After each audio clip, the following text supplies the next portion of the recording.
Welcome, fans, to a live results and reaction to the Elimination Chamber 2025 from Toronto, Ontario, Canada, where the big news, the historic news of the night, was the heel turn of John Cena, who won the men's chamber. He turned on Cody Rhodes in that segment where Cody was supposed to give his answer to The Rock about his soul and being his champion, etc., etc. And The Rock said that if he didn't accept the offer, that the dream would die again tonight. Cody said, Rock, go F yourself. And then Cena and Cody embraced.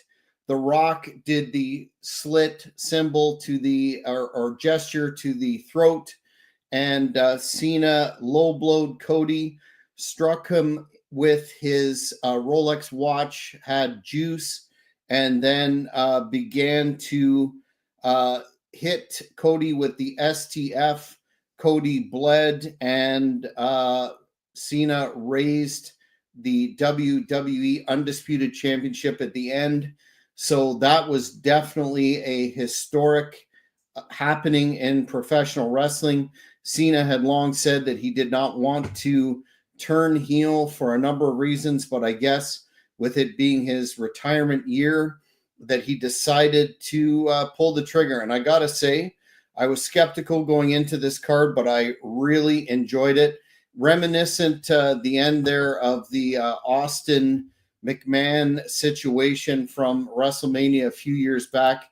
Yes, Dragon, why? Cena, why? It's actually, I think, a really good move for business and to create interest in the WrestleMania card upcoming. We'll come back to that in a second, get more of your input, but want to go through the larger card. The crowd was announced as 38,493 fans in the Rogers Centre in Toronto.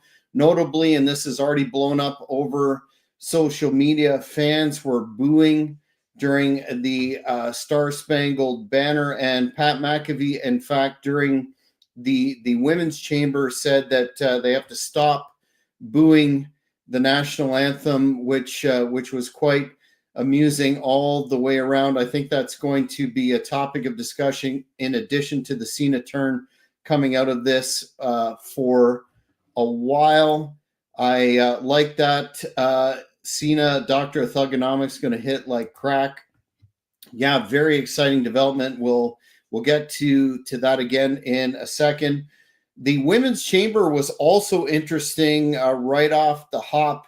Jane Cargill returned in an unannounced capacity and went in there like a house of fire, looking very jacked, cleaned house on Naomi to the point that she was eliminated from participating in the match. An impressive sequence. I think this is the way that they need to book Cargill as a monster moving forward, something that they really haven't done to date, but hopefully this really bodes for good things for her in the future.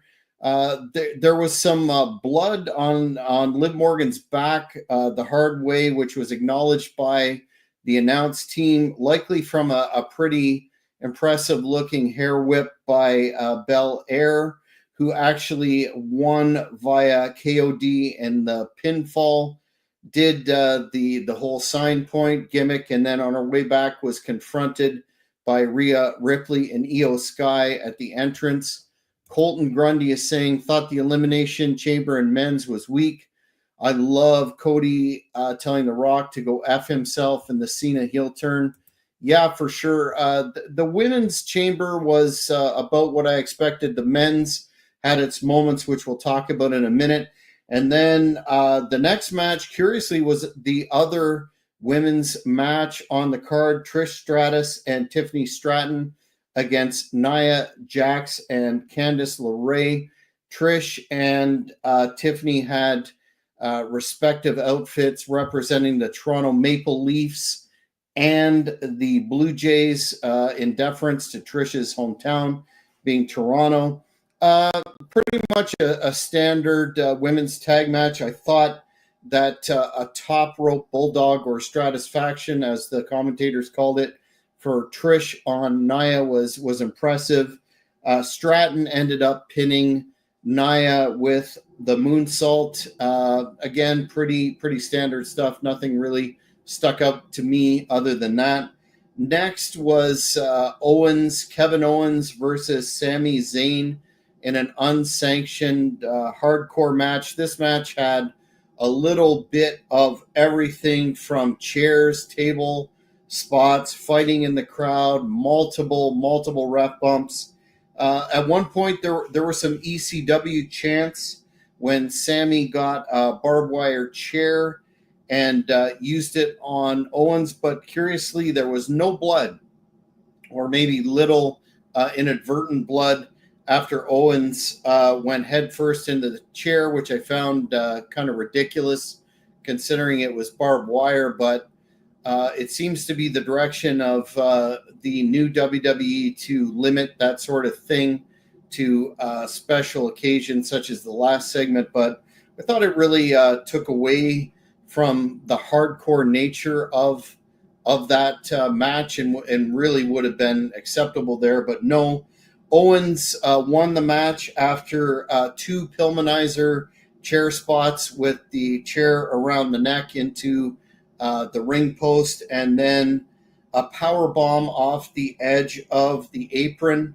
And as Owens was going back, he came back and then attacked a number of the security guards and other officials, exposed the concrete, looked like he was going to pile drive Sammy, but then Randy Orton's music hit, and Owens went into the ring, challenged him, and then Orton delivered the RKO. Orton was going to hit Owens with the chair, but went for the punt, or was going to go for the punt.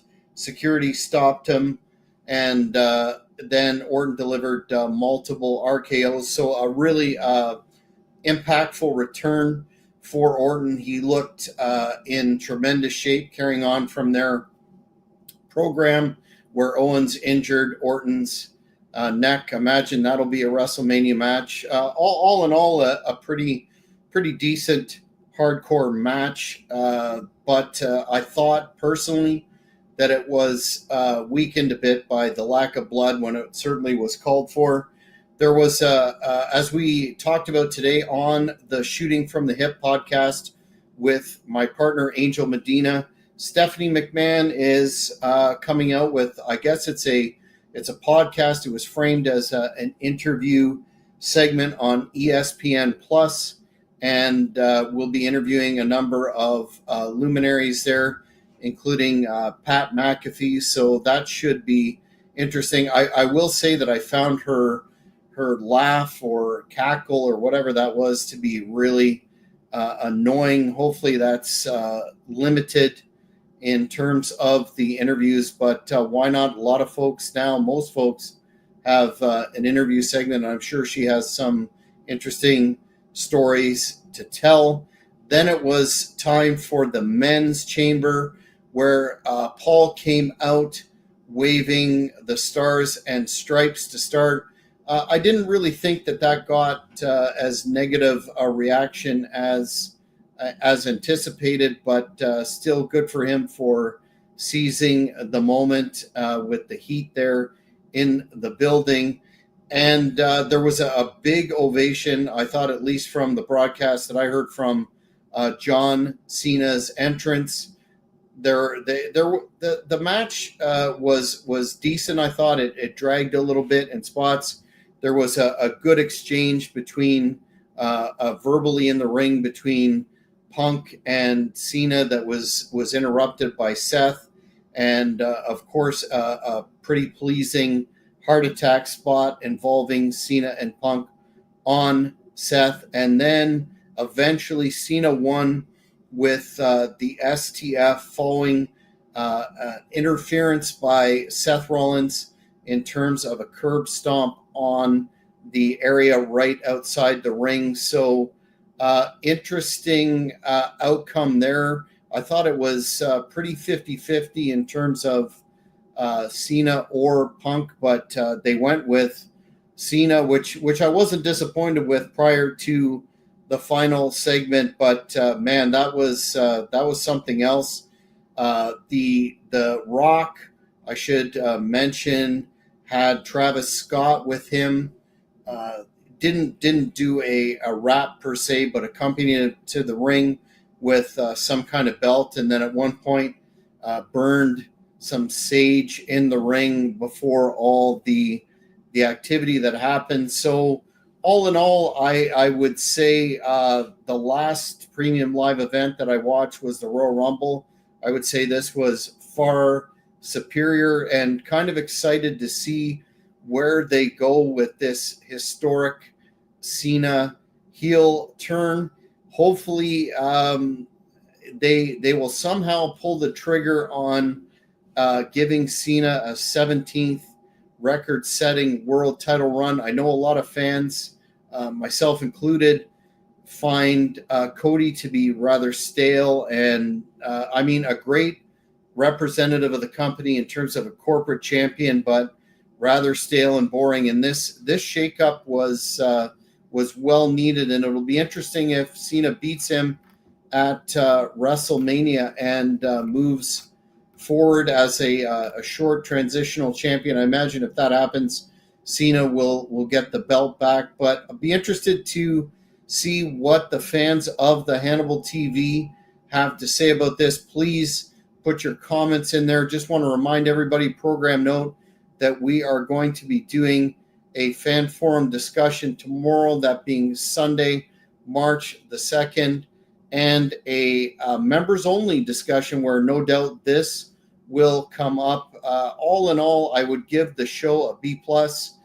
Certainly exceeded my expectations and will no doubt create interest in WrestleMania upcoming. Want to thank everyone for subscribing to the channel. If you haven't, hit that subscribe button. Hit the notification button so you don't miss instant updates such as this and the high quality content that we strive and deliver to the fans of the Hannibal TV.